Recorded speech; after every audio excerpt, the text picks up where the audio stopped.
Hey everyone, welcome back to our channel. সবাই কেমন আছো? আশা করি সবাই ভালো আছো আর আমিও খুব খুব ভালো আছি। তো এই বছরে এই ইলিশটাই আমাদের সব থেকে ছোটো আনা হয়েছে, একদম ছোট্ট ছিল ইলিশটা। আর বরকে এর আগে আমি বলেছিলাম তুমি কেটে আনবে না, শুধু আঁচটা ছাড়িয়ে নিয়ে চলে আসবে, আমি পিস করব। তো সেই জন্য আজকে আমি বসে বসে পিস করলাম, আর বাকি মাছগুলো কেটে নিয়ে এসেছিলো। আর লোটে মাছটা আমি নিজে ওটাকে কেটেছি। ইলিশ মাছটা এই কারণে ছোটো আনা হয়েছিল, কারণ আমাদের বাড়িতে ইলিশ মাছ কেউ খেতে চায় না, মেয়েও খায় না আর আমিও সেরকমভাবে খাই না। তো আজকে করবো আমি লোটে মাছের ঝাল।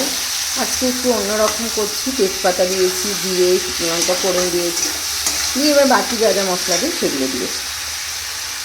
তো মশলাটা একটু ভাজা ভাজা হয়ে গেছে, কারণ মাছটা দিয়ে দিচ্ছি, কারণ অনেকক্ষণ তো কষানো হবে, ততক্ষণে মাছটাও ভালো করে হয়ে যাবে আর মাছের যে কাঁচা গন্ধটা সেটাও চলে যাবে। তো সেই জন্য মাছটাকে না আজকে একদম ভাজছি না, ওর মধ্যে দিয়েই কষবো।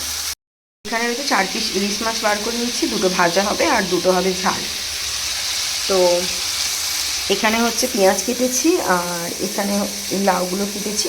মুসুর ডাল এখানে সেদ্ধ করে রেখেছি, তো মুসুর ডালটাকে সাঁতলাবো, তখনই লাউটা একটু ভেজে দিয়ে দেবো।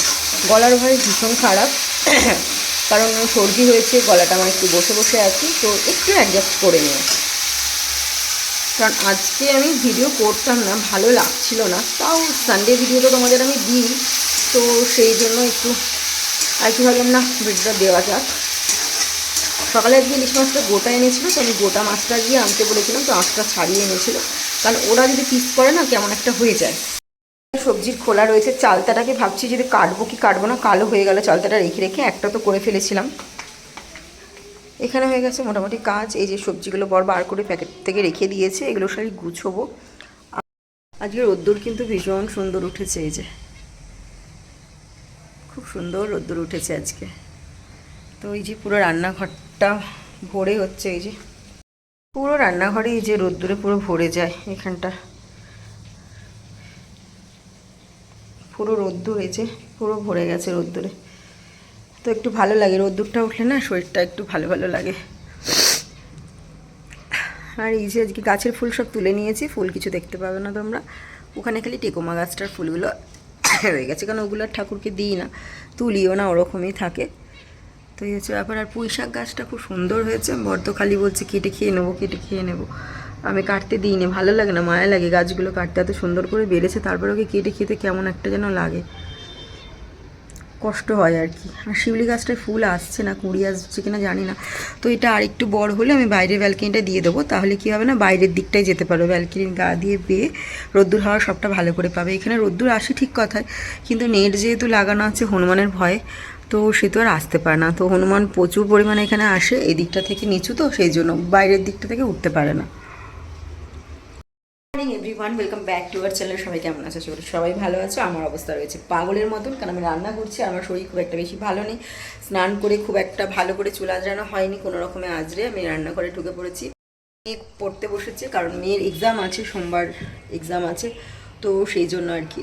আর শরীরটা যে খুব একটা বেশি ভালো নেই, সর্দি হয়েছে, ভীষণ সর্দি, মানে বলার মতন নয়, জল ঘাঁটা একদমই চলছে না। আর আমার সত্যি কথা বলতে কাজে পোষায় না, দুজনকে বলা হয়েছে, সর্দি হয়েছে ভীষণ, মানে জল ঘেটে অবস্থা খারাপ, কাছাকাছি এটা সেটা করছি, তো সেই হিসাবে আর কি শরীরটা খারাপ। ভাত ওদিকে হয়ে গেছে, ভাত হচ্ছে ওদিকে, আর লোটে মাছটা আস্তে আস্তে কষা করছি, তো ওটাকে কষিয়ে নেবো।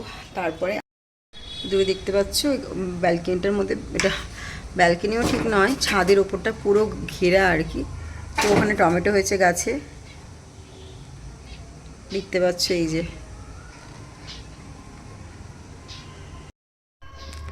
তো এখানে এই যে মাছটার মোটামুটি জলটা বেরিয়ে গেছে,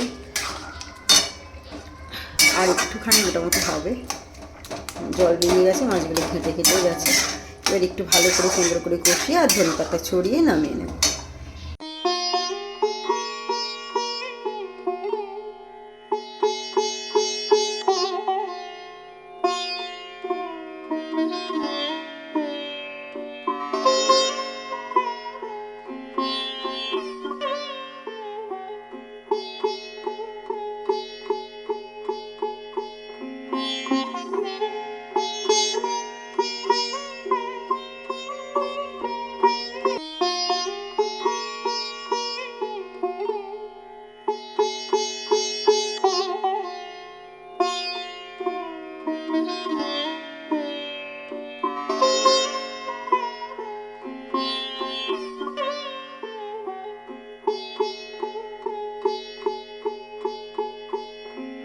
আজ রবিবার, তাও এই বিকেলের আকাশটা দেখতে এত ভালো লাগছিল। এখন বাজে 4:45 এরকম বাজে, 4:30 4:45, কিন্তু হায়দ্রাবাদে সন্ধে হতে কিন্তু 7টা বাজে, 7টায় প্রায় সন্ধে হয়। আর এখন দেখো আকাশটা এত সুন্দর লাগছে।